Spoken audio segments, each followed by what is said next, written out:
Hello বন্ধুরা, আজকে আমি এখন কথা বলবো যে মুভিটাকে নিয়ে, সেটা হচ্ছে গিয়ে একটা কমেডি অ্যাডভেঞ্চার মুভি, কুংফু পান্ডা 4।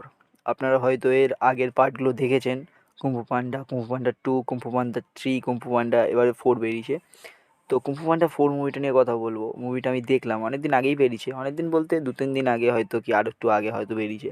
তো মুভিটা আমি রিসেন্টলি দেখলাম এবং মুভিটা দেখে আমার কিছু মতামত তৈরি হয়েছে, আমি সেটাই আপনাদের সঙ্গে শেয়ার করতে চাইবো।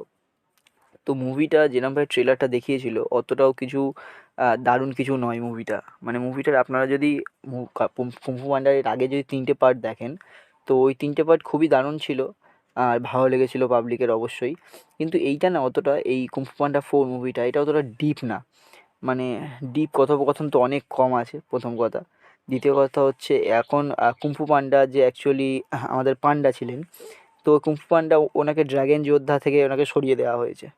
তো সরিয়ে দিয়ে এখন অন্য অন্য কাউকে একজনকে আনা হয়েছে, আপনারা দেখবেন। আর একটা টুইস্ট আছে মুভিটার মধ্যে, টুইস্টটাও অতটাও বেশি কিছু দারুণ না, প্রথম থেকেই বোঝা যাচ্ছিলো যে এরকম কিছু হতে পারে। যদি আপনারা একটু মুভি দেখেন তো জানতে পেরে যাবেন যে হ্যাঁ, এটা টুইস্ট, এটা হতে পারে শেষে গিয়ে। আর ফাইটিং টাইটিং যদি বলি, আমার মনে হয় অ্যাকশন সিনসগুলো আর কিছু রাখতে পারতো, আর অ্যাকশন অনেক কম আছে। মানে আছে কিন্তু কম নেই, আছে অনেক, কিন্তু আরেকটু থাকতে পারতো। আমাদের যে হিরো মেন কুংফু পান্ডা, যে পান্ডা, তো ওই পান্ডার একটু অ্যাকশন সিনগুলো বেশি ভালো হতে পারতো, একটু বেশি কী বলবো, একটু বেশি সিরিয়াসলি করতেই পারতো। অবশ্যই অবশ্যই আমি মানছি ওটা একটা ফানি ক্যারেক্টার, বাট ওটা একটুখানি একটু সিরিয়াস কিছু মুহূর্ত হতেই পারতো, দেখাতেই পারতো ওকে। মানে অ্যাকচুয়ালি আমি যেটা বলতে চাই সেটা হচ্ছে গিয়ে, ওই কুংফু পান্ডা যে পান্ডাটা আছে, ওকে ফুল পোটেনশিয়ালে দেখাচ্ছেই না কোনো জায়গায় সেরকম। ওকে জাস্ট দেখাচ্ছে একটা ফানি একটা ওয়েতে দেখাচ্ছে, বেশ খারাপ না।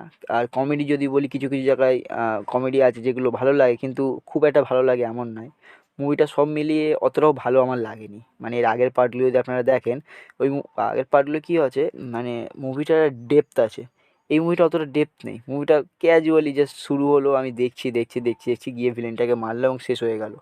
তো অতটাও কিছু সেই ছিল না। তবে এর আগের মুভিগুলোর যে ভিলেনগুলো ছিল ওগুলোকে এই মুভিতে দেখিয়েছে একটা সিনে, আর ওদের সবাইকেই দেখিয়েছে। তো ওই সব যে আগের ভিলেনগুলো ছিল, ওদেরকে কী বলা হচ্ছে, ওরা মারা গেছে তো, রুহু কি দুনিয়া থেকে আনা হচ্ছে বা এরকম কিছু। এবার কথাটা হচ্ছে কি, ওদের মধ্যে যে ব্যাপারটা ছিল সেই ব্যাপারটা, মানে ওরা মুভিগুলোর ভিলেন ছিল অ্যাকচুয়ালি। মানে এর আগের কুংফু পান্ডা মুভিগুলোর ভিলেন ছিল, বাট এইখানে যেরমভাবে দেখিয়েছে, এখানে মানে ভিলেন থেকে একটু তো কিছু, মানে ওদের একটা মানে অ্যাটিটিউড বা ওদের একটা সেই ব্যাপারটা নিয়ে আসবে, এখানে সেরকম কিছু দেখাচ্ছে না। ক্যাজুয়ালি দেখা যায়। যেমন আপনারা হয়তো দেখেছেন একটা মুভি আছে কুংফু পান্ডারই, যেখানে একটা ময়ূর ছিল ভিলেন। হ্যাঁ, এবার ওই ময়ূরটাকে যেটা দেখাচ্ছে, আমি ময়ূরটাতে একটা ডায়লগ পর্যন্ত শুনতে পেলাম না। শুধু টাইলং আছে একজন, যে তারই খালি ডায়লগ শুনতে পেলাম। আর কুংফু পান্ডার যে টিম, যেটা একটা বাঁদর আছে, একটা মেন্টিস আছে, আর কিছু সাপ ঠাপ কিনে একটা টিম আছে, ওই টিমটাকে একবার সিনেমার লাস্টে দেখাচ্ছে। তো সব মিলিয়ে অতটাও ভালো না, মোটামুটি সিনেমাটাকে ভালো লেগেছে আমি বলবো। আমার কিরম লেগেছে, রেটিং যদি আমি দিই 10-এর মধ্যে 4-4.5 দেবো, অতটাও আমার সেই লাগেনি। তো হ্যাঁ, এটাই ছিল বন্ধুরা। তোমরা কমেন্টে জানিও তোমাদের কেমন লেগেছে মুভিটা।